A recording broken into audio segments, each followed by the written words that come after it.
Greetings, greetings, greetings, greetings, everybody. All right, so we're live. All right, so I'm gonna wait till we get the viewer count up, and then we'll go ahead and start. Let me do a quick sound check.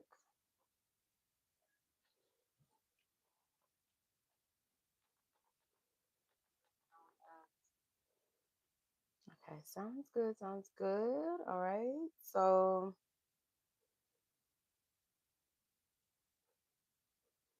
all right.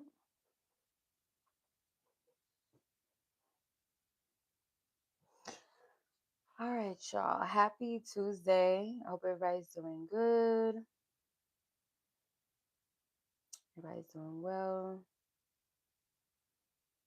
So yeah, I'm just gonna give it a moment before we get into the gist of things.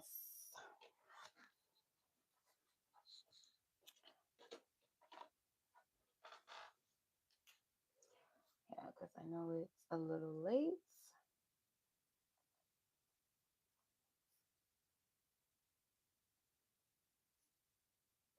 Where some of you guys are probably already, I don't know, have your plans going.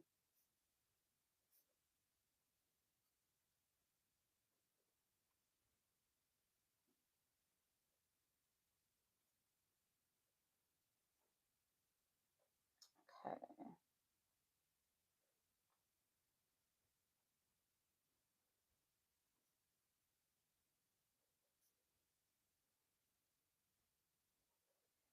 Okay. All right. I'll probably leave like a Q&A. You guys, this is a open space. So, some of you guys might have different perspectives on things, different traditions, and that's completely fine. I don't believe there's only one right way to do it. So, that being said, yeah, so I'm gonna just go ahead and start. Hopefully, the room will fill up eventually. All right, so greetings if you guys are new here. I am the Walu Child. We're doing a Hoodoo New Year's prep. Excuse me. So yeah, in this live, we're going to discuss New Year foods that incorporate with soul work or ancestral traditions and cultural communal magic, if you will.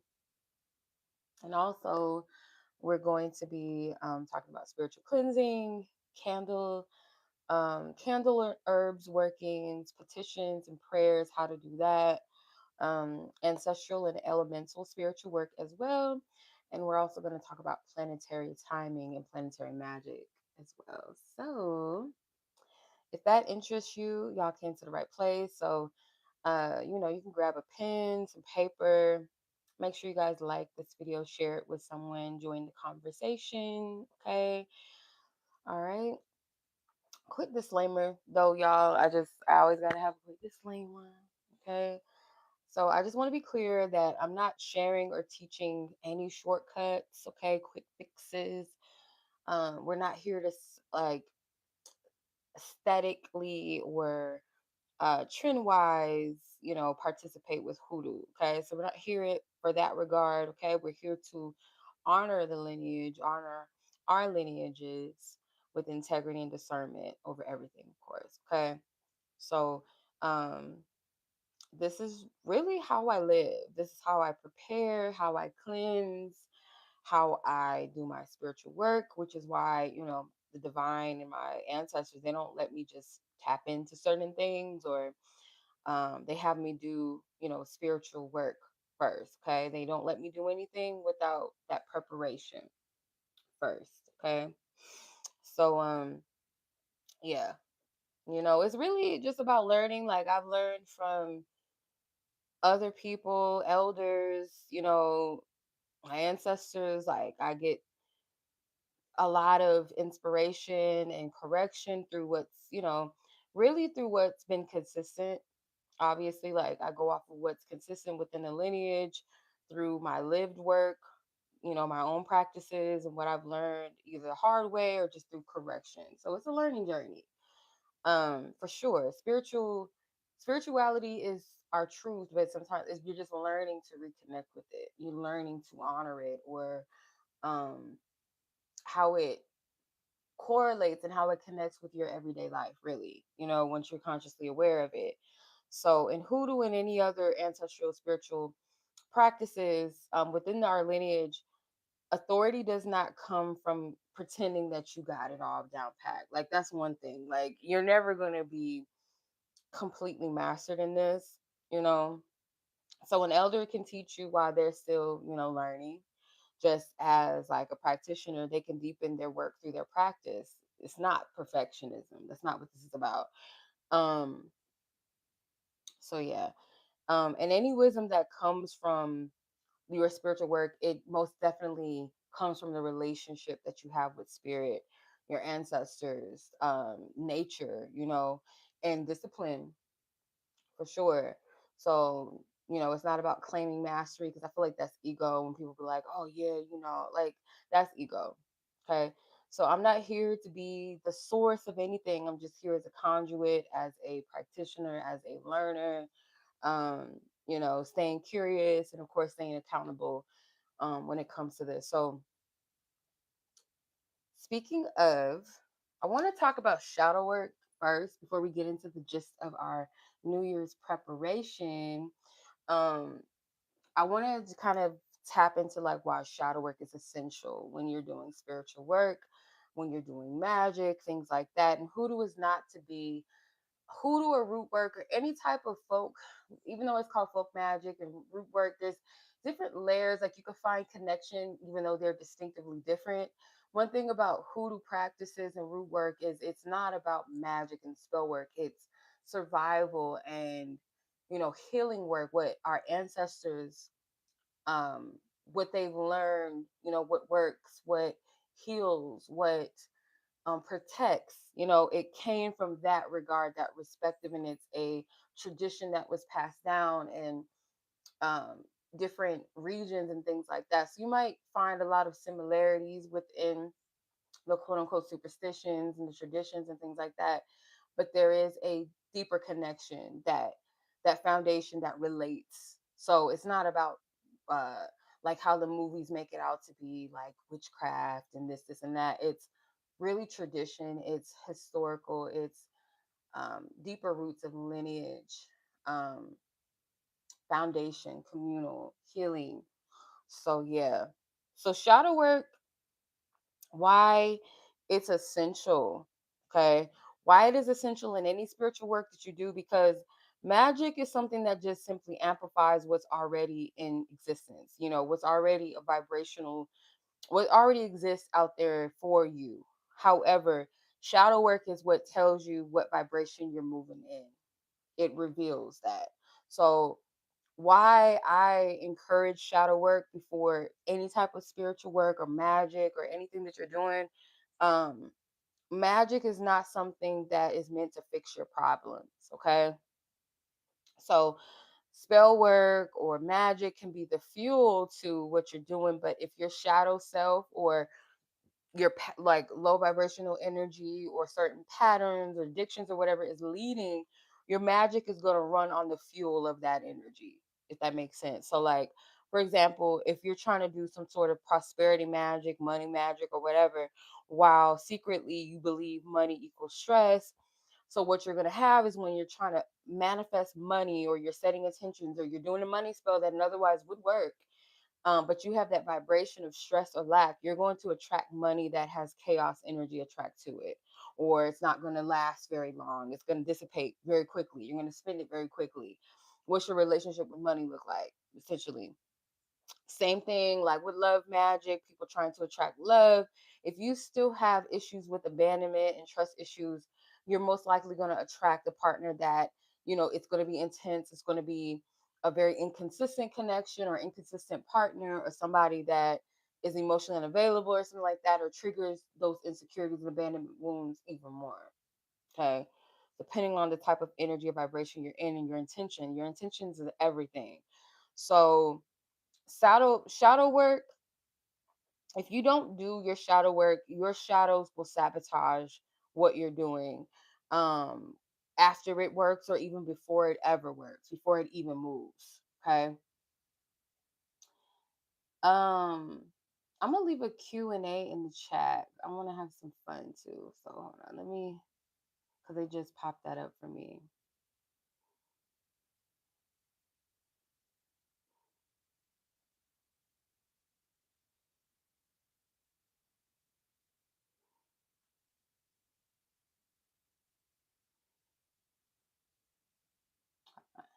I'm gonna ask a question in the Q&A, see if anybody answers. Okay. Um,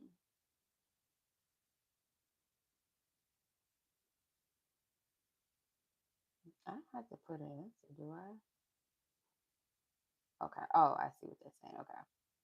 So yeah, I just want to do that real quick. Just a little something fun.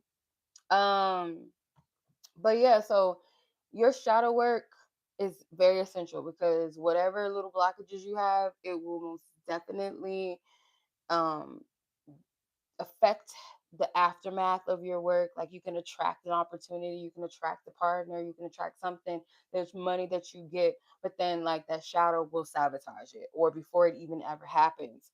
So, this is something that people don't really talk about, or don't really want to admit at first. So, with spell work, the opportunity might show up, but then you might procrastinate, or you might doubt yourself or something like that, or you might completely just ghost the opportunity as it presents itself, or you might overthink it, and therefore you sabotage it. You know what I'm saying? So it's not that the spell or the intention didn't work, it's more so because of those unhealed patterns. And of course, TikTok witches and the little trendy shit, they don't tell you that. They're not going to present that to you. They're not going to get a lot of views, because, to tell you the truth, like, people don't really prefer to do inner work. It's not fun. It requires too much inner reflecting. It takes accountability and honesty with yourself, which most people are not ready to do that. They rather a quick fix, something that tells them, oh, this is going to work, like a diet pill. Take this shit, you'll lose weight. It's easier than going to the gym for some people. That's the same thing when it comes to shadow work. We want our manifestations to be handed to us. We want magic to just be like some movie where you sprinkle some shit, light some candles, and it just poof, it happens. That's not how root work works. That's not how shadow work. That's just not how it works. Um, Shadow work is important because it removes that internal cot blocker that tells you, yeah, we don't let this in. Nah, it's not gonna work. We're not gonna do that. So you can try to, manifest and do certain things, but what you'll find is that it doesn't stick if your energy's not in the right place. Our God, source, the universe, our ancestors, they don't respond to aesthetics. You know, they respond to energy vibration, what your vibration is putting out, your integrity. So you can use all the shit, all the candles, all the herbs, all the chants, and what some TikTok witch told you to do, but you're not going to be able to play spirit. You're not going to be able to trick and like bamboozle spirit, your ancestors, and universe. You can't lie to them. Like your vibration is going to precede you. Okay. So that's really the thing. Like, you got to tap into those shadow energy leaks. Like, do you have self-doubt issues? Do you have guilt, shame, a fear that you have? Do you have an identity that is outdated, that works against you, where it's like the struggle person, the impoverished one, the single one? Whatever that is, you're going to have to clear that out. Okay. You're just going to have to. There's no way around it. So yeah, it's easy to just go and like do some shit. Oh, this TikTok video said light some bay leaves and some money will attract itself. Yeah, it might. But the thing is like, is the shit gonna stick though? Is it gonna work? Is it gonna stay? Or are you gonna just spend it before you get it? Spirit might send you a person. Are you gonna sabotage that shit? Right? So when you do the shadow work, sometimes you'll find, and I always say this, like, when you desire something, ask yourself, why do you desire it? Like, what energy is this coming from? Because sometimes people will be desperate, especially when it comes to love spells.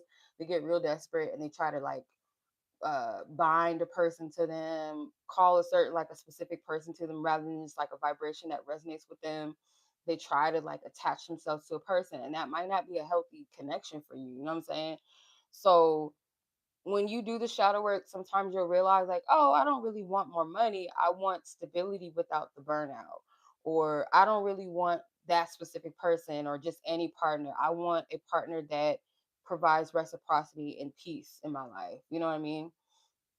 So, when you're clear with your desires, the cleaner the results are, the clearer those are to you. So, it's always good to identify and release whatever the internal resistance is that you have. Ground yourself before you set any intentions. Like any work, spiritual work that you do is always best to like regulate your energy, your nervous system. Make sure that you're in a peaceful, calm, clear-minded space before you do anything. And then you're able to set your intention, like what is your true desire? It's more refined, it's more clear. And that, when you do your spiritual work, it amplifies the alignment without that conflict, without that shadow energy. So it's best not to try to like pull things or call things in when your energy is not in alignment, where you still have these negative conscious beliefs or you're afraid to receive. Okay, so make sure you clear first and then conjure after. um Another thing that's important to spiritual work before we get into the nitty gritty is ancestors, right? Our divine team. Okay, I used to think that ancestor work was a choice. In my opinion, it is not. Where me, I prefer working with my ancestors, my divine, high vibrational ancestors, and that does not always mean blood ancestors. Ancestors could be dragon spirits, ancestors could be water spirits, ancestors could be elders that walk this earth before us that we connect to, keepers of the land, fellow prophetesses, prophets, so on and so forth, creators, things like that, that you can tap into and connect with, that will resonate with your spirit, resonate with your energy. If you resonate with a certain planet, certain ancestors that connect with planetary energy. So ancestors don't always have to be blood energy, blood related. So why is it significant for you to work with your ancestors? Because you can't, especially like with certain cultural work, such as hoodoo, um, you cannot leave ancestor energy out of it. You cannot override that. Anything that you do should be rooted in that.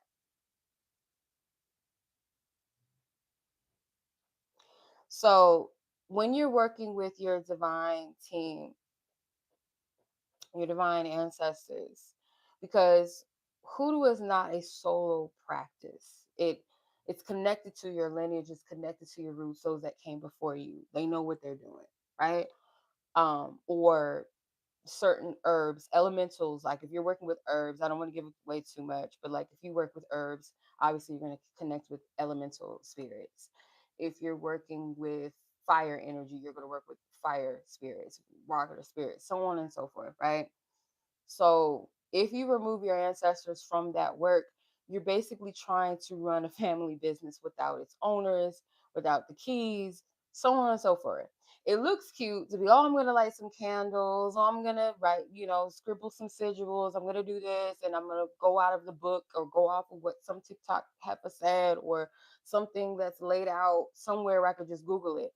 Yeah, but the real reason I believe that ancestral assistance is a non-negotiable thing, especially in hoodoo, is hoodoo runs off of blood memory. Okay, not just your beliefs, your opinions per se, and all of that shit. Hoodoo is not a belief system that you just opt into.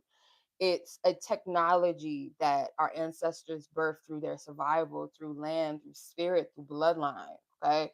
Um, so your ancestors, they know your strengths, they know your weaknesses, they know your enemies, they know exactly what works for your lineage, what's healthy, right? So they've lived it, therefore they're going to inherit the wisdom, okay, through you. So when you call on them, the work will recognize you and what you need immediately, okay? So ancestors, they're also the legal authority too, and especially when certain practices are concerned. Specifically, I'm going to say hoodoo. Okay, hoodoo is power, okay, in its own right. It's not about dominance. It's definitely about permission. It's definitely about foundational relationship as well. Um, so your ancestors, they can provide anything just about from like spiritual jurisdiction, protection from attacks, backlash, authority to help you move situations around, but not under the guise of messiness, right? Not under the guise of like you trying to get away with something. I mean, yes, there's ancestors that will do things like that, like cover for you if you know you're bad people. They work with their ancestors too. They work with certain spirits too, but that doesn't make it right. You know, so I'm not encouraging just any type of spirit, any type of energy. Um, and our ancestors, they definitely can close doors that we don't see. So some blockages are not personal, they're not working against you. These are, they may be generational patterns involved, there may be inherited vows that your ancestors made that you don't know about. um there could be like some survival strategies that maybe outlived their usefulness, and maybe you might still carry some of that with you. You know what I'm saying? So this can block money, this can block relationships, or that relationship trauma, that generational trauma, whether it's through overextending yourself, whether it's over independence. And this is where you get that assistance, that clarity to break those generational blockages.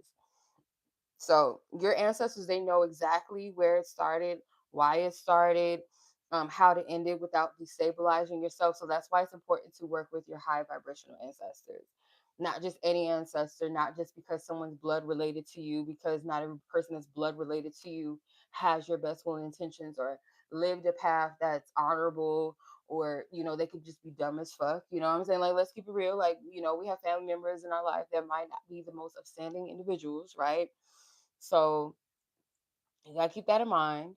And hoodoo is healing, it's conjure, it's not witchcraft, it's not witchcraft per se. It's not this modern spell culture that's all about you, that's all about me, myself, and I, or every now and then, like, the universe. And it's not, this law of attraction shit.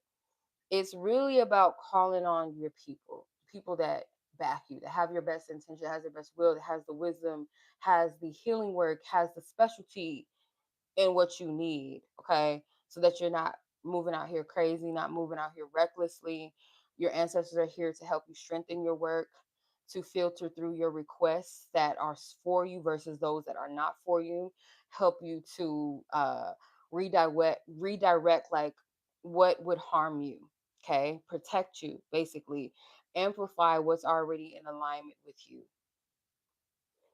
So they're going to protect you from that spiritual outreach of or overreaching, of jumping into work that you're not ready for. It's another important thing. Calling on spirits that you don't understand, that you're again not ready for, working from your ego and or from desperation, because a lot of people work from ego and desperation.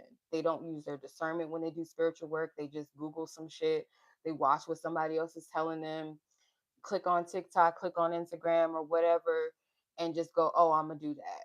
Oh, okay, because this is what's trendy. It has 12K likes on it, or views, or comments. So I'm gonna go with that. Like bay leaf spells, I'm just using that as an example. Anything with bay leaves obviously is connected to prosperity. And you have like these cute little things. Oh, draw a rune symbol on it and burn it and put it in some rice. You know, yeah, those things, I'm not knocking those things, because those things have properties connected to finances and things like that. But not everything is for everyone. So you gotta magic, what I've learned, like the most powerful spells or work or just root work is connected to what you're divinely guided to do, and like things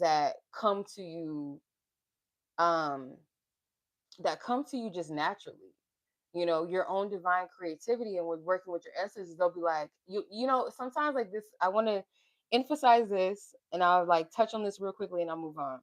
But what I've learned about when your ancestors speak, like your ancestors will speak in ways that are pretty practical.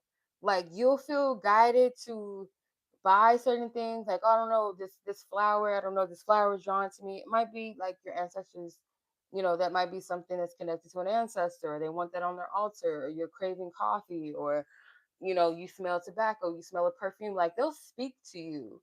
You're being guided or instructed to do things. They'll keep showing you honey, or they'll keep showing you cinnamon. Okay, that might be Oshun, or oh, that's a sign of something that I need to sweeten in my life, or that's a key component of ingredient of some ritual work I might need later. You know what I'm saying? Like it comes in ways like that. Okay. So sometimes our ancestors will block our magic for our protection. So it's not always a bad thing, but they'll speak to you in ways that's like it's not always going to be supernatural. It'll be through you because your ancestors are you. You are them. Um, you're connected. And I definitely, want to hone in on the fact that hoodoo is a relationship based type of work. You don't just get to command your ancestors to do certain things for you, or wrestle their arm. You're not using them. They're not your little minions. You get to just be like, hey, do this. I need you to do, I want this now. It's not going to work like that. You have to build a relationship with your divine team, and through acknowledgement, through spiritual offerings. And offerings are not always on the table, but I'll get into that as well.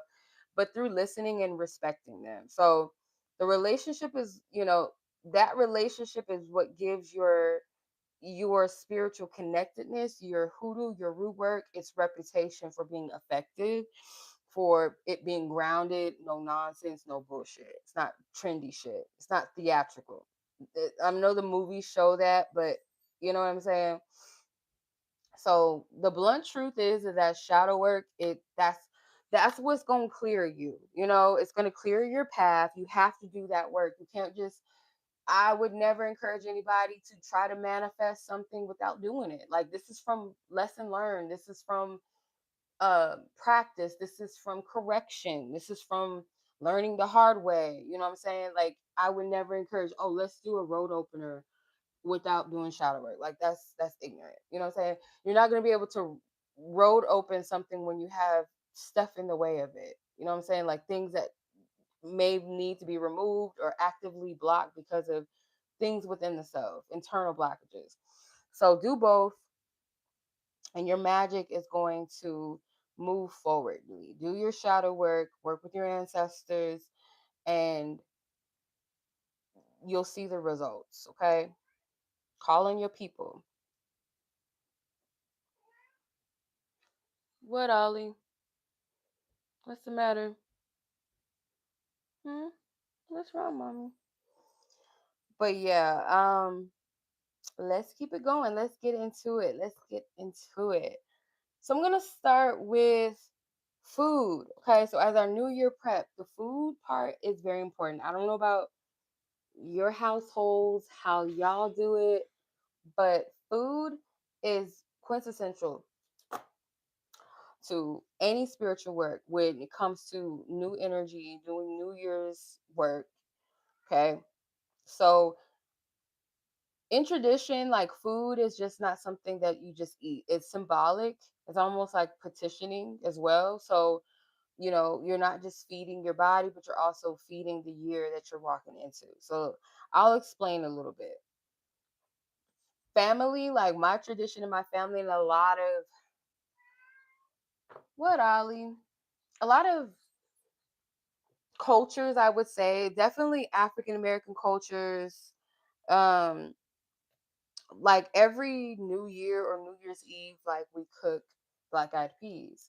Black eyed peas is a thing that we knew is like that's a prosperity thing to welcome in prosperity into the new year.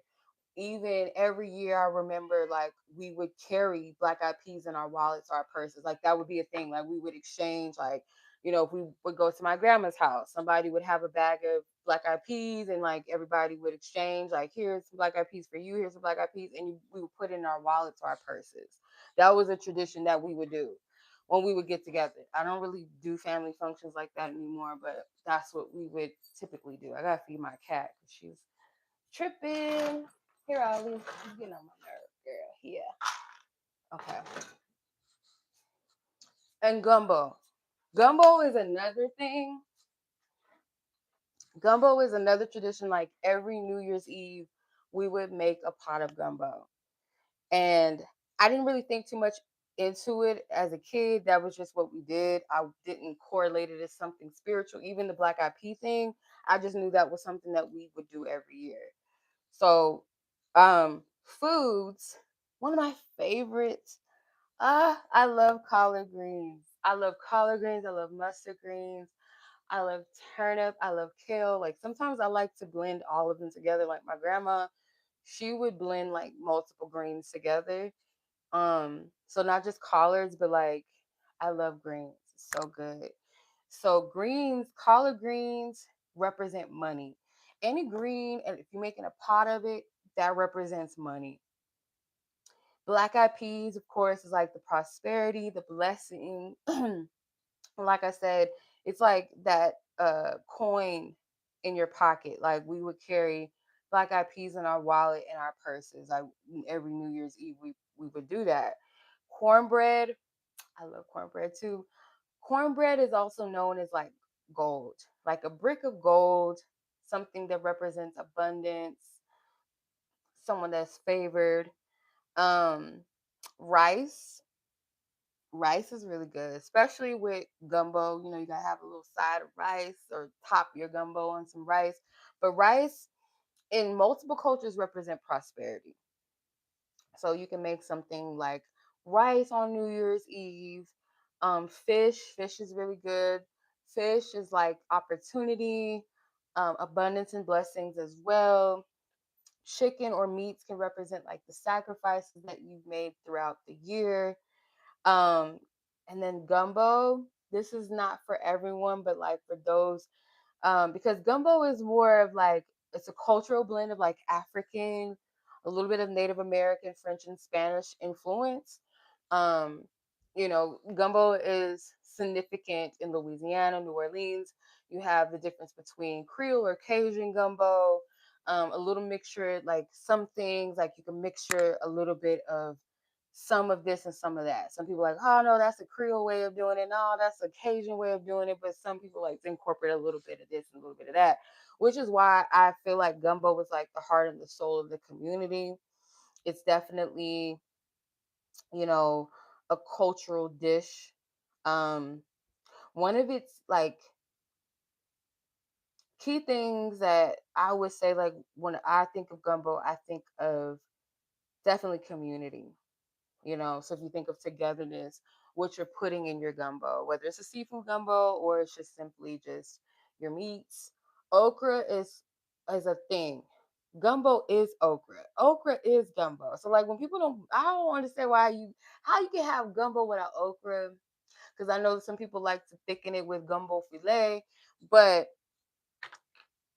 I just, like how you gonna have gumbo without okra? Like that doesn't make sense. So okra is another green that is significant spiritually. Okra is really good for cleansing energy too. And then one of the key ingredients when you use gumbo filet, it's like a seasoning. It's a powdered seasoning that consists of sassafras or sauce. I can't remember how to pronounce it, but it's a green and it's a plant, and that plant is good for money magic as well. Like that plant is good for also cleansing energy. So if you add a little bit of gumbo filet in your gumbo, um which you're really supposed to use it towards the end because it's supposed to thicken the gumbo, but okra kind of already does that if you cook it with the slimy consistency. Some people like to kind of saute it so it takes away from the sliminess, but to add more of a thick consistency, you'll use like gumbo filet at the end of your gumbo. But it has that green in it, and that green is significant for money. So, in some folk traditions, like it's just not just money drawing, but it can also be used for like opening your pathways. It can be used to keeping your resources going, preventing stagnation, and like I said, like protection, cleansing work. So it's a collective. if you think of it that way, it's like a collective prosperity, where gumbo is like it has many ingredients, one pot, it, that filet thickens the energy. So if you use it, you can think of it that way. Like any of your ingredients, they all have a significant purpose. Like if you're using bay leaves, if you're using oregano, basil, this and that, like they all have something spiritual within the herbs. You know what I'm saying? Hopefully that makes sense. But yeah, so whatever, these foods, and or all of your cultural dishes, is whatever your cultural dishes are that traditionally are for celebration and bringing in the new, you can cook those on New Year's Eve with intention. So yeah, I love the food. Okay, I love the food. Food it's important. Okay, no matter what you cooking, it is very intentional. But I can say 100% in my family tradition, gumbo and black eyed peas were that. Okay. That was the New Year's, let's bring it in dishes. Okay. All right. So yeah, before I go any further, I do want to pause and just kind of speak to the people that are ready for, to do spiritual work. If you're already practitioners, you're open to connecting with people within a community that you resonate with. So, with it being the new year coming in, I'm gonna open a deeper dialogue on my Patreon space because I feel like this kind of information deserves a bit more context and a bit more respect. So I don't want to take up too much people's time, but I feel like this would be a beautiful conversation to extend on my Patreon. So inside my member spaces, I'll be sharing some of these New Year food recipes with y'all, which ingredient matters spiritually, any spiritual cleanses that I include in this, we'll talk about more, including baths, home, some spiritual homework, like what to use when and why, some candle works, which is my forte, as far as with guidance on how to choose colors, the timing, all of that, how to select herbs. That's another thing that's my shit. Herbs that actually match your intentions, not just what looks good or what someone else tells you, but more so like what resonates with what you're doing and all of that. So also, we're tap into petitioning your spiritual guides, your elemental beings that resonate with what you're calling in, what your intentions are. And we'll also like talk a little bit about prosperity work as well. Okay. So yeah, we're doing this more so from listening to our divine wisdom, aligning and working with spirit from a more intentional space, right? So if you're someone that honors root work and or hoodoo workings as a living tradition, then and you're also willing to do your shadow work, release what no longer is serving you, and move with integrity for yourself, this is a space for you. Okay. So we're here to share, bounce off of each other. If you would like to join my Patreon, I would love to have you. Okay. So that's where the deeper work is going to, reside. Of course, my daughter is texting me, but yeah, I would love to have you guys in the space.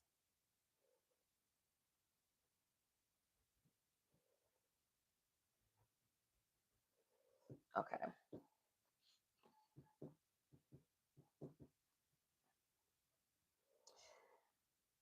Okay, don't interrupt me, girl. Don't interrupt me. Okay, let's hop back into it. So now we're gonna get into the spiritual work. Let's get into the spiritual work. Okay. So I have some tips, some things that work for me, but may not work for everyone, but it works for me. Like I said, it works for me. So before we call anything in, any new energy in, we need to clean out what's old. And New Year's Eve is the perfect time to do it. I'm talking about like getting up in the morning or early day at least. If you're an afternoon person, cool. Morning, I prefer getting up early in the morning, doing deep cleansing. But like on New Year's Eve, you want to do a deep cleansing basically. So New Year's Eve, you're going to deep clean your home back to front. Okay. You're going to start from the back of the house to the front of the house. That's just how you do it. Okay. Floor washes, after you do your cleaners, safe cleaners. If you have like your safe cleaners and bleaches that you use, you're going to, and, sweep, mop, and then you're gonna go over it back in front of your house with a floor wash, which I like to use Florida water. Y'all know, y'all, most of y'all know what Florida water is, right? Florida water. It looks a little something like this. It's a citrus based, lavender based, rosemary based vodka or distilled water or alcohol based cologne, but it is used as spiritual like spiritual work and practices and spiritual cologne for covering for your spiritual hygiene. um, so you can make your own Florida water. I make my own Florida water. If you have some, you can dabble it in a fresh mop bowl of or mop bucket of water. If you do not have access to Florida water, my daughter, why is she doing this right now? If you don't have access to Florida water, you can use oranges, lemons, like cut up some orange slices, some lemon slices, get you some cinnamon. If you have some cinnamon sticks or some ground cinnamon, that works fine. Um, you have some lavender, some fresh lavender or essential oils. If you don't have these at handy, you can use essential oils and just dabble a little bit of that in some clean bucket of water. Pray over it. You can pray Psalms 23 over it, whatever you feel guided to. Speak a little quick affirmation of cleansing and renewal into it. You can boil it first and then pour it into your mop water, and you're going to go over your house front and back and cleanse it with that. You can also do the same and make like a little spray, like get you a little spray bottle, like, you know, you can find these at Walmart or something in like little travel size sections or something, and use that same consistency to spray throughout your house. Um, for those of you that are into smudging, sage, incense, like dragon's blood, palo santo, different types of smudge sticks you can use. Um, simply, if you really want to cleanse your house out of negativity, simply all you got to do is get you some water, some salt, and some vinegar and put it in a spray bottle and spray that amongst your house. Vinegar and water and salt are like they absorb negative energy. Same thing with rice. So, you're going to clean all your linens. That means your beds. Wash your clothes that you know you're gonna wear for your family. Like wash your like laundry, like cleanse. Definitely your beds, your linens. If you have to wash, like, you know, if you have couch pillows that you can wash or air dry, mats, things like that. You're gonna. It's pretty much like a deep cleansing day, but it's like with more spiritual intent. So you can clean your linens. You can do that. I would prefer that actually, to cleanse your linens, cleanse your bed. Spray your bed. You can spray your bed with some water and sea salt to like absorb any negative energy out of your mattresses. If you can afford to get a new mattress, like old energy, especially if you've just broken up with somebody or, you know, someone that used to live with you all up in your house, you know, you can afford a new mattress, shake that energy out, cleanse it, wash your bed sheets, wash your pillows, pillowcases, do all that fresh linen shit. New Year's Eve, okay? Um, you're gonna pray over your home, okay, as well. After you do all of your cleansing, I would suggest this, that you pray over your home Psalms 91 or some sort of protective prayer, whether it's your own personal prayer that you speak out of your mouth or you use a psalm, Psalms 91 specifically, over your house. You can write Psalms 91 under your welcome rug if you have one inside of your house. If um if you guys have chalk or you have some white eggshell, um this girl, all right, are they texting? Whatever, girl. Um, if you guys have some white eggshell powder, it's called casarita. I think it's how you pronounce it, but it's a white powder. You can use that as your chalk and write some sort of protection. I would say if you're into sigil magic, that's perfect. If you have a sigil that represents protection for you, or it could be like a head of yours, like a deity, ancestor, or something. Um, you can do that under your welcome mat with some chalk or this white powder. This white powder, you can sprinkle it front door and back of like your front door, and like when you first step into your house, and as you walk out of your house, sprinkle it both sides. sea salt or salt period inside the house by the front door, and outside of the front door you can sprinkle sea salt to just cover your home. Okay. This is a helpful reminder that I came across on a post from someone called Conjured Sister. I came across her post, and one of the things that she mentions is that the first foot that steps into your home is the one that sets the tone for your spiritual foundation for the year. So you don't want anybody just walking in your shit in your house, okay?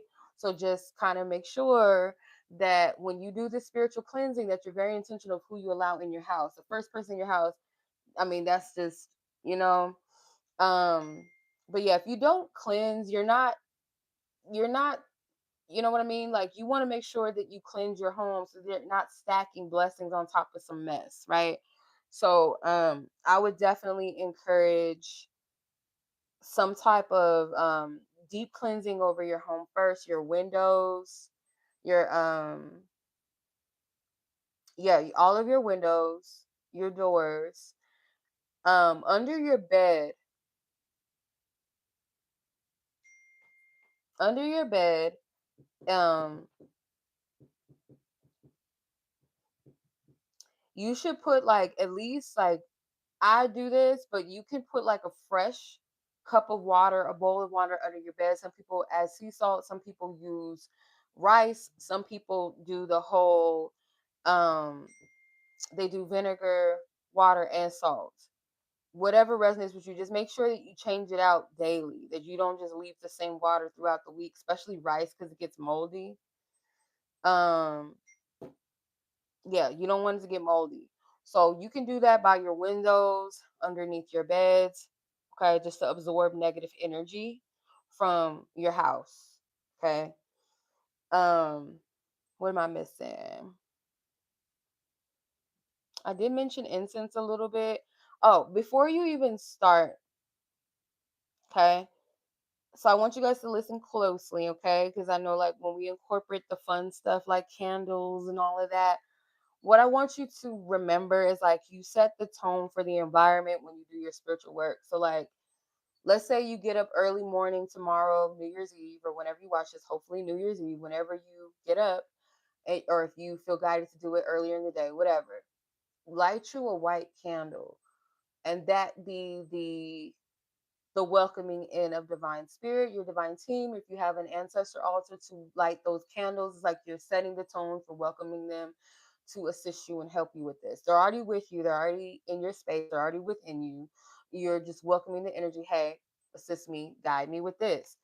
I like to put on a playlist I have for my ancestors is a mixture of like African music, it's a mixture of Cuban music, it's a mixture of all kind of shit and gospel music. And I play that. So I put that on, sets the tone, and I just start cleaning. And like I said, you want to start from the back of your house. If you are the master of your home, you live in the master bedroom, you're going to start with your part of the room first. If I didn't mention that, you're going to start with your room first. You're going to clean, you're going to get your laundry, you're going to sweep, you're going to mop, you're going to wipe down, all that good shit. You work your way around the rest of the house. And the last part of the house should always be your front door because you're working from the back to the front. So your front door is where you welcome in energy into your house. Okay. You never want to sweep anything out of your house. Like you're not gonna do a sweeping of whatever dirt is in the front door out your house. You don't want to do that. That's just whether that's superstition, that's what I was taught. You don't sweep shit out the front door. You just don't do that. We never do that. We have a thing about brooms in my family. Like we just don't sweep shit out the house. We don't sweep our feet with brooms, all of that. Like that's superstition probably for some people. We just don't do it. But yeah, you never want to sweep anything out of your front door. You're gonna start cleaning up the mess from the back to the front. Okay. Um, yeah, so I mentioned protection shields around your windows, your front door, your doors in general that you have in your house, whether that's back doors, garage doors, patio doors, all of those. Until you get to your front door, that's where the front of your house. Um, Speaking of the front of the house, you can create like a prosperity bowl for the front of your house, like where it has like coins, um water and coins. You can put herbs in it, things like whatever resonates with you. I think I did Ghetto Fairy Friday where I shared like a prosperity bowl that I have in front of my door. Um, you can do something like that. You can do prosperity jar work for the new year. But like I said, do shadow work first. Don't just skip to that. you know, don't just skip to doing that. So, speaking of candle magic, with candle magic, for New Year's intentions, you can use like yellow candles, gold candles if you can find any. If not, you can use like gold glitter, but that's not necessary. But you could use like a yellow, orange, green candles. Definitely when it comes to money, um, welcoming in positive energy. You can use red. Red could be something for forward movement, activation, creativity, passion. You can use white. White is the universal candle you can set any intention for, or you can use a all seven color candle or the seven spirit candle. Kind of looks something like a rainbow. um that's like a multi intentional candle, or if you're working with all of your spiritual team or the orishas, they usually have like those rainbow colors, or they're called the seven spirit candles.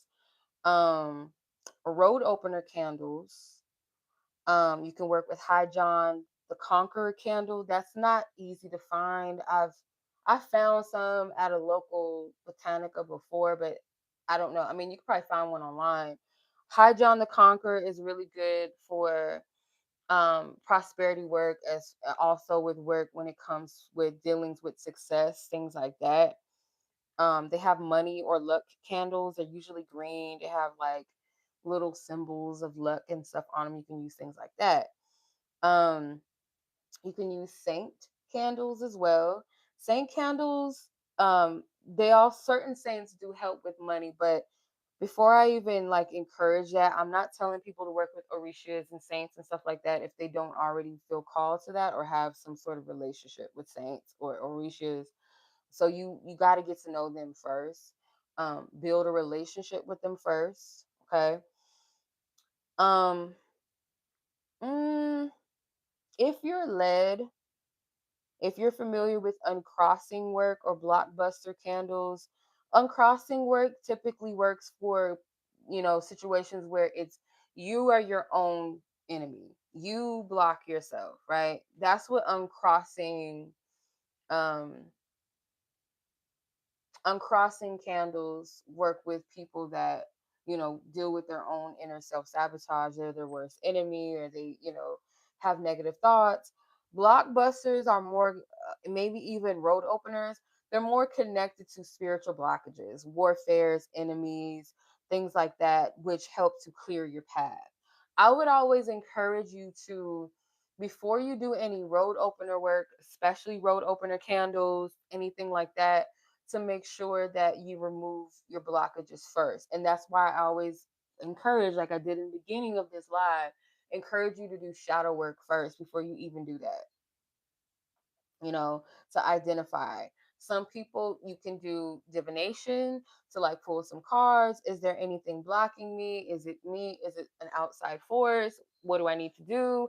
Or if you want to do like an egg cleanse, where you take an egg and you start from head to foot, wiping yourself down with it.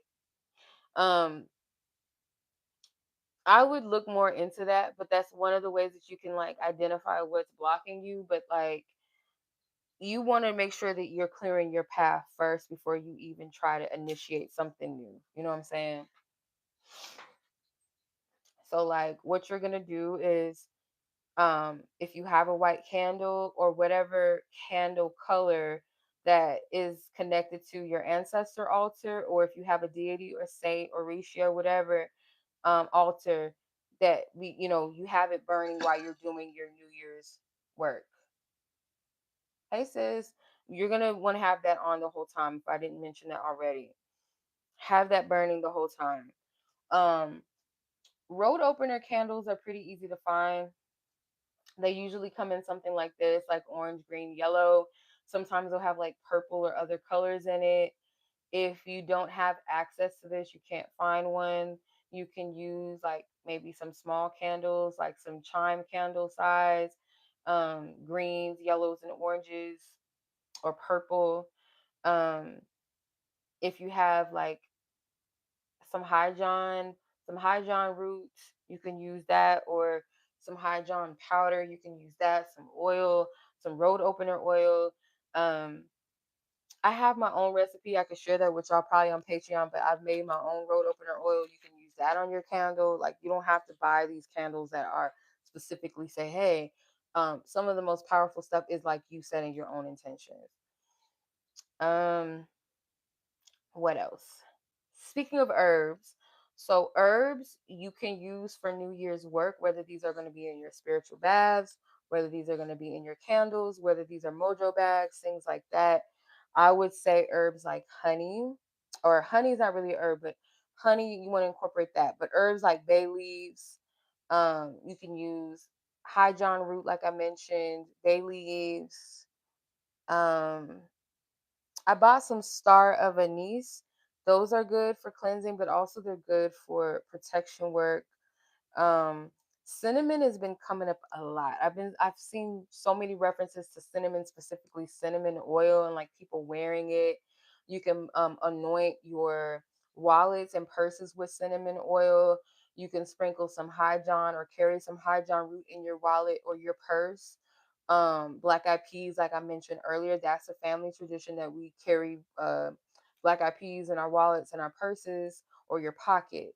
If you have some money, walk, or like some coins, if you have some like $1 or cash on you, carry that, put it on your altar spaces if you have it. We'll get into the whole altar thing. Mojo bags for prosperity, you can do that. You can add like coins in them, black eyed peas, other things, dice, whatever. It could be a stone or crystal that represents prosperity. um Typically like a cloth or a bag that's like green or gold in color. um I did not mention spiritual baths, I don't think. Spiritual baths also I would do New Year's Eve as well, to cleanse your energy. So like anything with cleansing, and I'm not going to share too much on here about that. Like, you can do your own research. Like, you can do a simple sea salt bath to cleanse your energy. But like, if you have specific intentions, like what you're cleansing, um, if it's, you need a head wash, you need a feet wash, or your whole entire body, I'll probably share that for Patreon. But yeah. So if you just cleanse and clear, like, it's important that you do a protection work, and some sort of, making sure that you stay consistent with your spiritual hygiene, because you can do all the spiritual cleansing, but if you're not sealing the work with protection, like, it'll just latch back onto you. Yeah, with herbs. Yeah. So I would just like make sure that any spiritual cleansing work that you do, that you make sure that you seal it with protection after. Okay, so that it's not anything bypassing that, nothing's like penetrating or leaking through. um but yeah, so, and then having that consistent spiritual hygiene, right? Not allowing the same people or energy or patterns to take place. You know what I mean? Like, you're protecting these things. You know what I'm saying? You're being on top of it, you're being vigilant, you're being disciplined, so that those things don't have an entry point anymore, and the best of your ability. You know, just to be clear, like lighting candles and doing this and doing that, spiritual cleansings, bath, without doing your shadow work, that is that key thing. With that missing, that's like you skipping steps. You can't do that. I don't encourage it. No matter how cute it sounds, no matter how many people tell you this is going to work, yes, it may work. But if you're not in alignment with that very specific thing, it's not going to last. It's just not. You're going to sabotage it. So we're going to talk about petitioning for a little bit. Um, so petitioning is also, I feel personally, because you're clear on your intention. So, this is a part that I feel like is also something that really matters that people overlook and skip, or just kind of just don't really get it, is that when you're petitioning, you write what you are releasing, you write what you're calling in, you can write what you are petitioning and why, or who you're petitioning. If you're working with a guide, you're working with an ancestor. Because, like I said, being able to discern, or being able, it's like, how do I explain this? Let's say your ancestors are like X-Men, right? The X-Men, they all have different powers and skills. Um, different levels of powers and different things that they're skilled in. And you can't just call on all of them at once unless it's like something specific, right? So like if you know you need a specific work done, you're not just gonna call on Wolverine just because you prefer Wolverine. Or I don't even know if Wolverine an X-Man, I think he is. Storm or whatever. Like you can't just call on any. And it might be that there's more than one. Like if you're doing ancestor work, if you're working with certain elements, it's, yeah, I'll get into that in a second. But yeah, petitioning starts with simplified. It's just like what you're releasing for most petitions, also what you're calling in, what you're wanting, stated very clear as to what you're petitioning. Why are you petitioning it? Who are you petitioning?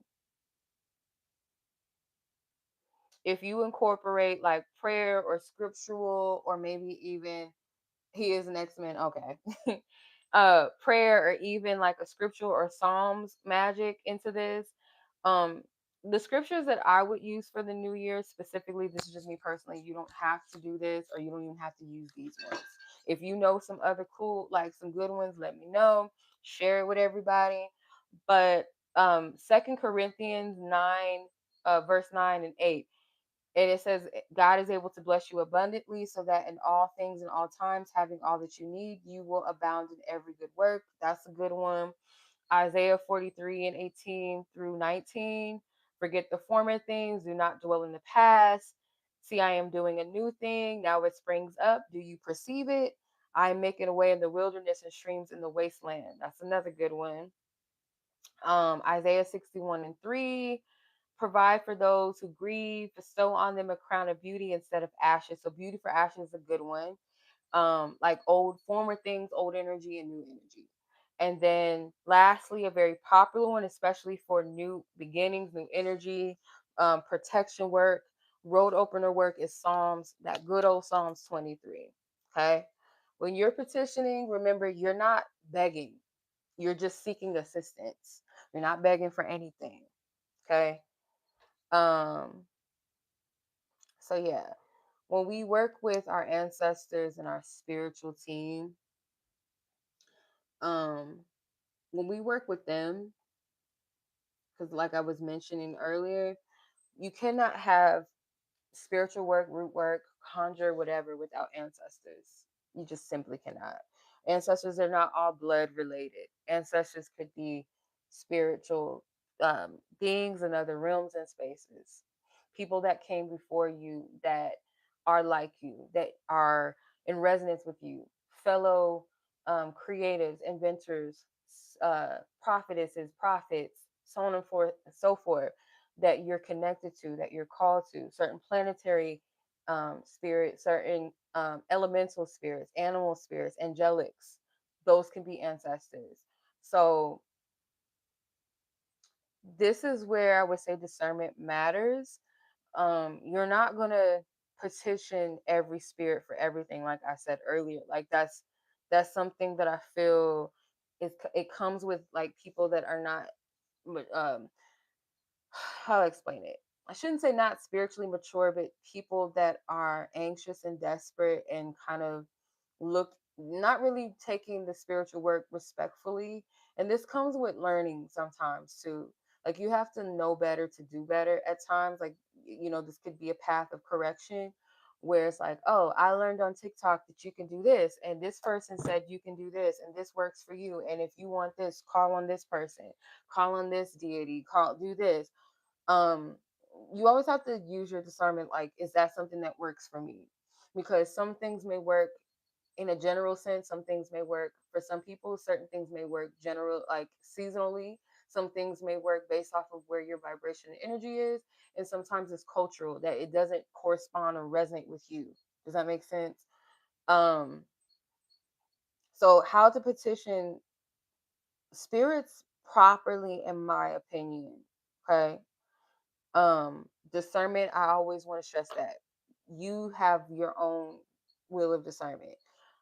So when you petition spirits, you want to acknowledge them first, right? You want to call them by name or by their role, thank them for, their past protection or guidance if you've worked with them before, or for even seeking them out. You're going to state your intention as to why you're calling on them. Be specific, do not be vague with them, because if you get vague with them, they'll be vague with the results. So whether your ancestors are for family protection, legacy, or for prosperity work, um, ancestors typically, especially if you're calling like blood ancestors or those that lived this life, um, let's say, I don't know, you resonate with Basquiat and you're calling on Basquiat. I don't know. I'm just using this as an example. He's lived a human life. He's still human. But the spirit realm is very different. Their experience over there, their knowledge, where they're at, things like that. um they typically work with like earthly matters in a sense, giving you that counsel from that perspective, that regard. Whereas like angelics more are about divine order. They're about alignment, keeping the peace, clarity. Some of them are warrior spirits, things like that. Saints, they work for different things. Certain states also have human type of energies and traits. Certain elemental spirits have human traits depending on what you're working with. If you're working with plants, energies, marijuanas, mushrooms, things like that, so on and so forth, um, that represent grounding information, transformation, healing work, your growth, tree spirits, things like that. Um, Animal spirits, they also can represent your guides, your protectors, wisdom keepers, relate to certain traits and characteristics within you that you embody or that you need to embody. Kind of like in indigenous cultures, some people get assigned with names, and a lot of their names will have animal spirits attached or connected to them. So you might have animal spirits that you're drawn to throughout your life that represent an aspect of your personality or an essence that you carry, principles about you. Um, you should most definitely like offer a relationship. You're not demanding them to do anything for you. That's very disrespectful too. Whether you're working with water spirits, fire spirits, um, water spirits, for example, most popular, Yamoya, Mami Wata, Venus energy, um, usually deals with soul memory, healing, deals with feminine energy, psychic energy, soul expression, things like that. If you're working with water, but you can't just make requests and commands. Like you have to extend that respect. Definitely, they require consistency. They're not requiring this beautiful altar, like this most lavish. And some people, they do believe like, oh, if you're gonna work with this ancestors, they like it like this, they like it like that. What I've learned is that your relationship with them is like you show reverence and respect to them, based off of that relationship that they have, what you've asked them to do, ask them to show you, what they're here to teach you, what they're here to extend through their essence, their energy, and you walk in that is one of the most biggest offerings you can give to an ancestor or to a deity. Like, it's not as elaborate and lavish as some people make it out to be. Altars are beautiful. They are a living space that you should definitely give to, but sometimes like it's just as simple as a candle. some water, some fresh flowers, some tobacco, or whatever, some candy, something, a toy, something that resonates with their energy, a Bible, um, a seashell. You know what I mean? Like, it doesn't gotta be like lavish. That's the human ego part of things. Like, if your ancestors are saying, "Hey, I want some cornbread," or "Hey, I want some, I don't know, some soy sauce or some shit on my altar." Okay, that's what you want. That's what you're guided to do for them. Okay, you know, or "I thank you for that. You helped me with this." The fact that you're you're following the guidance in a way that's helpful and you're flowing in that energy, it speaks volumes. A lot of times you'll know that the ancestors are with you is because you'll dream of them or you'll dream of something connected to them. You'll start to hear their name, you'll start to see things connected to them, people that kind of embody their energy or something like that. I've had instances of this in the 7-Eleven here, 7-Eleven p.m. here. I've had instances of that where I've seen people embody the energy or, just certain things that stand out to you. That's part of building the relationship with them, your ancestors as well. So consistency and gratitude is everything. Um, Make sure that you're paying attention, you're listening, you're paying attention to your dreams, your feelings, your nudges, your, the signs maybe that they're revealing to you.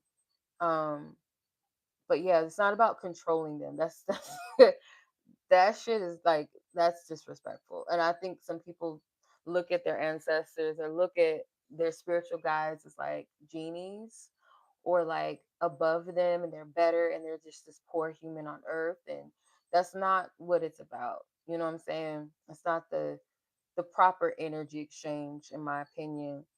Um, Angels and saints, like I mentioned earlier, I'll probably go a little bit deeper into this on Patreon, but like I'm just gonna touch on it very lightly.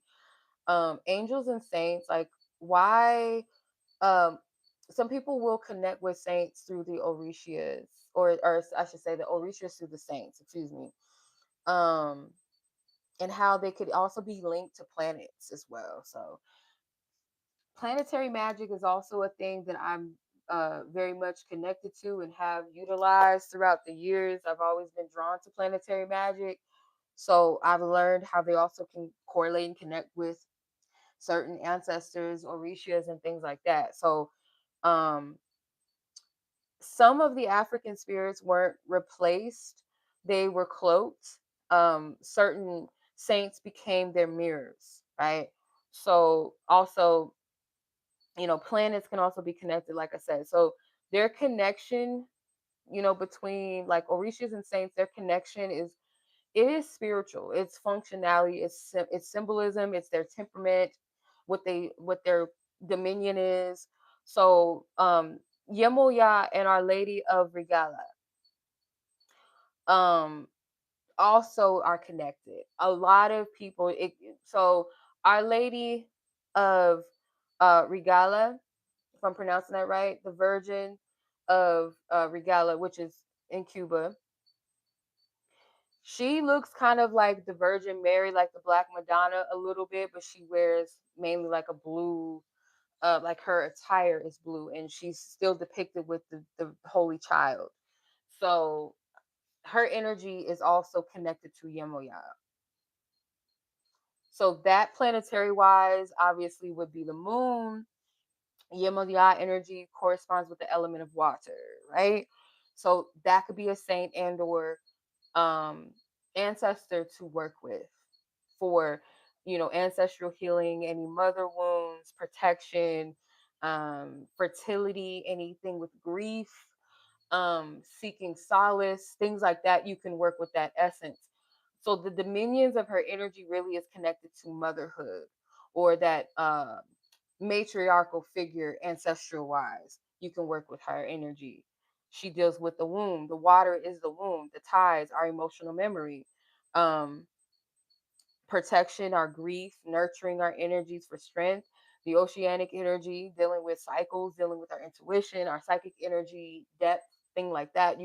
That's a saint that correlates with the Orisha Yemiya if you're going to work with a saint. So, yeah, that energy, like, as far as like why that saint fits perfectly with Yomoya is because she governs the waters, right? Um, and then sometimes I'm not gonna get too much into this, but I'll like share a little bit of this, probably go deeper in with Patreon. But like when you're dealing with fire energy or a saint within an Orisha with power and justice, Saint Barbara is connected to Shango, or people work with her um, as a means to work with or through Shango, which is like the planet of Mars, maybe even sometimes sun energy. But that dominion is fire and lightning, deals with justice and righteous work, power, energy. So both of them kind of align with each other due to that both of that fire energy of authority and divine justice, right? Shango moves through thunder and lightning, where Barbara deals with uh, that fiery justice authoritative energy. So you can tap into this energy maybe for like court cases, things like that, standing in truth, power reclamation, or dealing with any type of injustice. Okay, so that's a way. Um, yeah, I'm not gonna get too much into the saints. I'll save that probably for Patreon. But yeah, why the planets typically matter in magic. Um, this is kind of like a bonus thing. Probably not gonna spend too much time on this, but planets are currents. They do in some mythology, especially Greek mythology, they're presented as gods, things like that. But like when you use certain days of the week correspond with certain planets, and some of you guys already know this, like sun is Sunday, the moon is Monday, Mercury is Wednesday, Mars is Tuesday, Thursday is Jupiter, Friday is Venus Day, Saturn is Saturday, you know.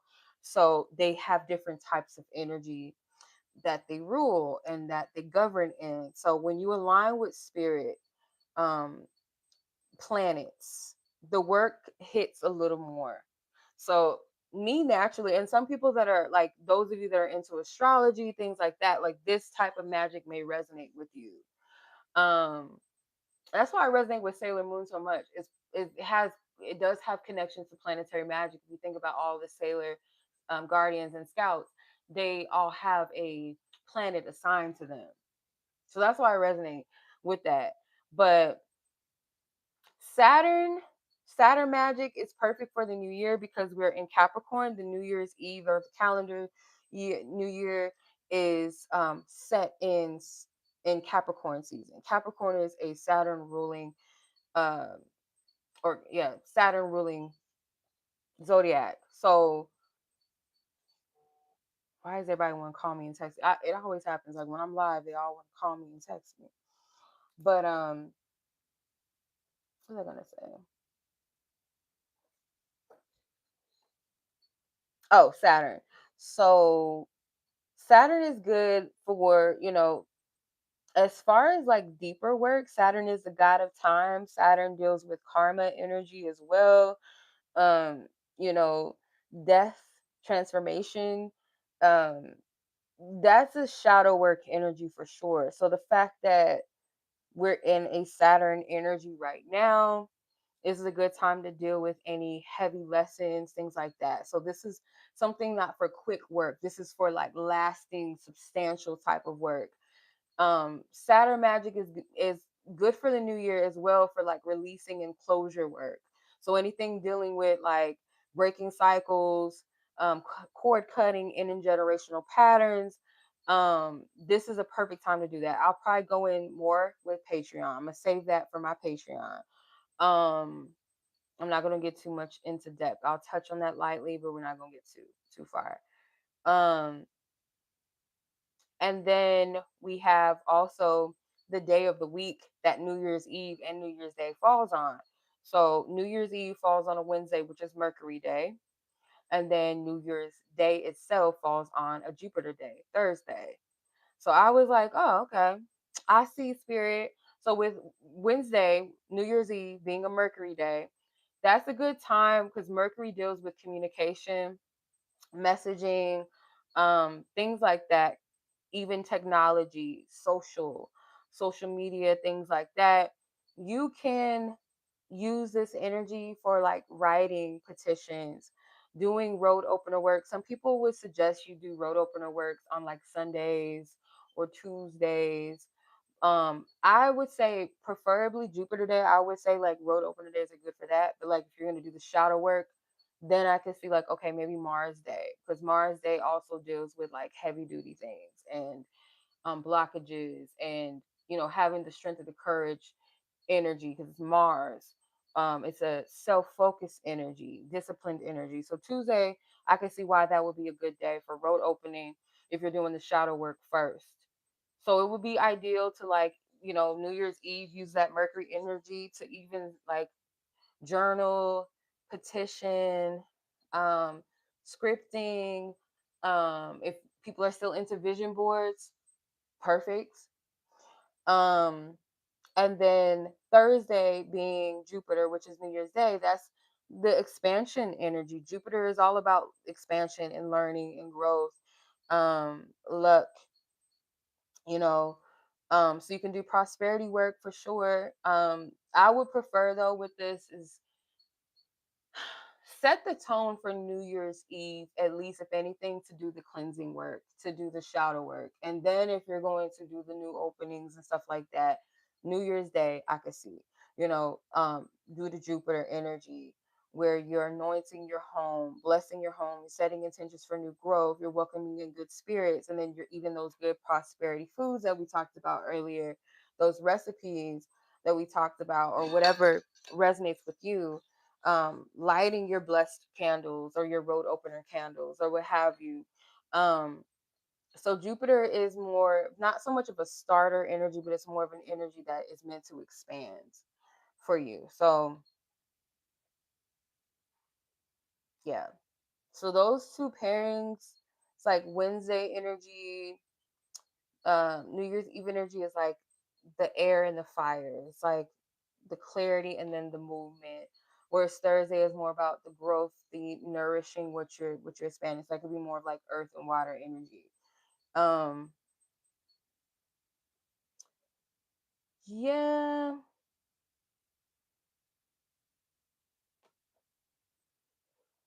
yeah. Trying to think if there's anything else. I wasn't expecting to be on here this long. Um but yeah, like whatever you feel guided to do and whatever spiritual team or guide or assistance you're called to, um whether it's an elemental spirits, they are those forces of nature that do have those specific functions and powers. So you don't just walk or work with them randomly. It definitely has to be intentional. Same thing if it's water spirits, they definitely work with the healing and the cleansing, emotional renewal. They work with our intuition, dream work, psychic work, divination work for sure. Okay, they also help us with flow. They teach us surrender, resilience. Um, so ways that you can work with water spirits obviously is through water, through spiritual baths, through working with moon water, rain water. Also, air elements may also kind of tie into rain a little bit, like thunder and storms can correlate like water and air. If you're working with fire spirits, let's say for instance fire spirits have that theme of power, initiation, sometimes transformation, will, even protection magic as well, protection work. So you can work with fire if you're trying to break blockages out of your path, or empowerment, spiritual warfare, protection, initiation, transformation. um an example of working with firework obviously is candle magic, obviously. um, Anything with flames, burning petitions, things like that, that's one of the most practical ways. And with air spirits, if you are working with anything with communication, messages, movement, clarity, the mind, um, mental clarity, anything with speaking your truth, decision making, working with your mind, mindset, things governing your mind, blocking your movement, maybe block of expression. Water and air can work with that, I would say. But like some of the examples of air magic would be like spoken prayers, anything dealing with breath work, even writing, um, incense, things like that. So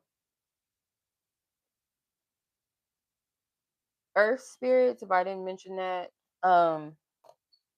earth spirits are good for our stability, our grounding, our returning back to, but it's also good for like prosperity work as well, manifestation, um, medicine, healing, things like that. So you can work with for home protection, ancestral connectivity, physical health, abundance, money, water, and earth energy. I feel like are good to use when you're trying to heal mother wounds and ancestral wounds. Earth and water, yeah, are good for that. Hmm, Earth magic requires a bit more patience, to be honest with you. Like, it definitely will teach you to be patient if you're working with, because what I've learned is that you're not going to hear from them right away. I used to like work with tree spirits a lot, and it's not always instantaneous. Like, I feel like I've definitely had to sit and just be. It teaches you patience for sure. It teaches Earth energy teaches you patience and presence. It's not something that just like rushes. It's not it's not like these fast, quick results. It's not always this quick reassurance. It definitely requires building a patience and endurance and consistency. Um, Anything dealing with burial work, root work, herbal magic, mojo magic or mojo bags, whatever, um, prosperity work, jars, things like that. That's typically like earth energy. Anything that deals with herbs for sure. Plant medicine, floral magic, um, rocks, crystals. So you might be someone like, if you're drawn to crystals and things like that, you would probably really be powerful in earth magic. Um, Animals, things like that. With the animal spirits, they can definitely be connected to earth magic or just nature elemental, because there's different layers to that. Like, there's air element, creatures of the air, creatures of the ground, creatures of the seas, creatures of the trees, whatever. You know what I mean? There's different things that you can connect to. And the animal spirits, they definitely deal with our instincts, survival. Speaking of animals, my dog, her loud so. Yeah, they can teach you personal power. They can teach you confidence, survival instincts, protection work. Sometimes your ancestors will resonate with certain animals. Your own spirit, your own higher self will reflect back to you in certain animals as well. Um, so, for example, we're in the year of the snake. Snake energy definitely deals with shedding and rebirth, transformations, kundalini, awakenings. Could also represent deception, you know. Um, so you don't always choose the animal's medicine that reveals itself to you. Oftentimes, the animal will reveal itself to you and choose you. So you just have to pay attention. But you know, tree spirits definitely, like, I'll be honest, I'll never forget like one message that always stood out to me. I remember there was a tree in front of my house that I used to like sit in, this one tree, and I was guided to bring my journal one time, and one of the messages that I'll never forget is like, we don't make mistakes. We only experience lessons, or something along the lines of that. That was one of the messages that I received. And like I said, you have to build a relationship with these elements, these spirits. Like, it's not always a quick, you know, it just comes to you. It sometimes it's like it teaches you grounding. Because trees hold memory, you know. That's why a lot of the ancestors may resonate with tree spirits. And if you think about the movie Pocahontas, how she would go to the grandmother willow tree, it wasn't necessarily grandmother, it was the grand of that land, the nature. She held so much wisdom, and Yes, it could have been her grandmother's spirit that dwelled there. That was a space where she connected. But if you think about tree spirits, they're ancient. Um, their roots are very deep to the land. So if you think about a grandmother, she is the extension, and her children are the extension of her roots, her wisdom. So yeah, so oftentimes tree spirits will also try to reconnect you with ancestral wisdom too. So yeah. Trying to think of that everything. I think I'm missing something.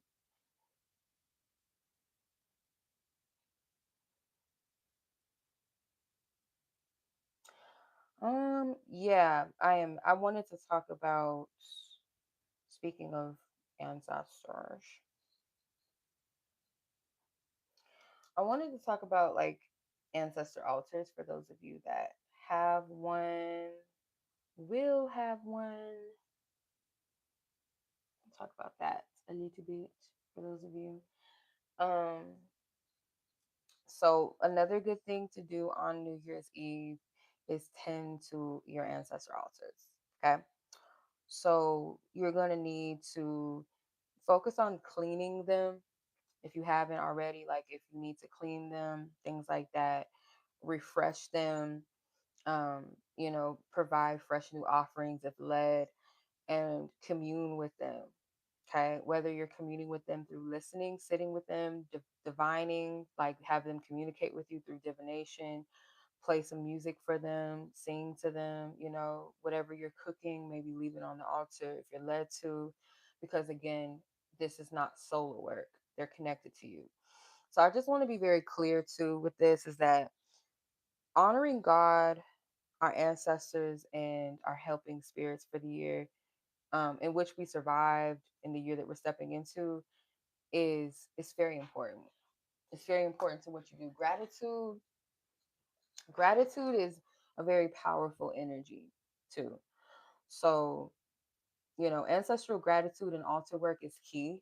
And I want to incorporate this very importantly. A lot of cultures have altars, or even if it's small altars, um, small offerings, it's a reverence.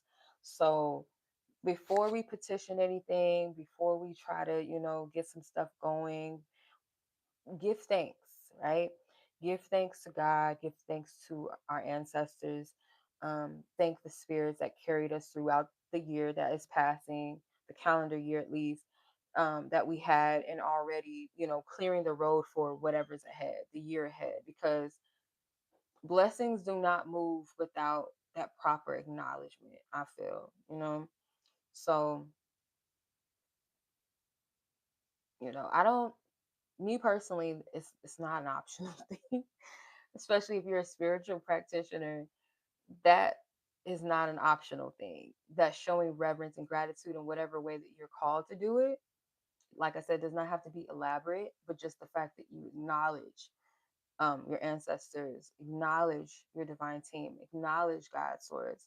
Um, that is a part of a relationship. So when your ancestors are honored, they show up for you. Um, so yeah, but yeah, so this is a space, like I said earlier, for those who honor, root work, excuse me, hoodoo work, or any type of spiritual um, work as a ground, as a healing force, as a living tradition, and not as a trend. Because I feel like, I kind of didn't want to share certain things because I feel like hoodoo is it's beautiful that it's becoming um, more embraced, uh, you know, but I feel like to an extent, like I don't want to be a part of that aesthetic, trendy side of hoodoo and like spirituality as a whole. So a lot of the things that I've practiced and learned and have, utilized, I don't always feel, elected to share that. You know what I'm saying? 'Cause I don't want to be put in that. But I do, want to share the knowledge and the workings with people, who do move with it in respect or discipline and accountability, because this type of work, when you when you're really honoring it and it's not like an aesthetic thing, you know that you can't bypass and skip steps. You can't. So yeah, if you are in a space where you are at least willing to release what's not for you, do your inner works, things like that. um when this work is meeting you halfway, y'all can check out my Patreon. I'll probably go live sometime tomorrow night on Patreon. I don't think I'll do it as a membership.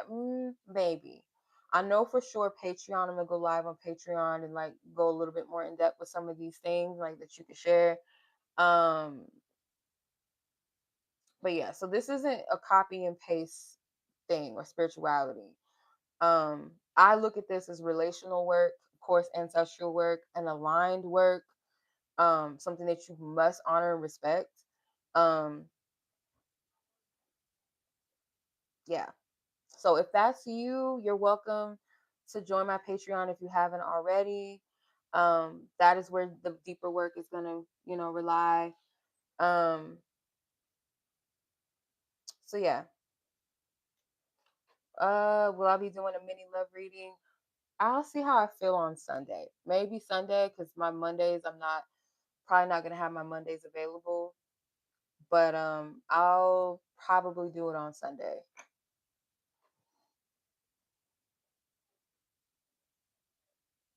Most likely Sunday.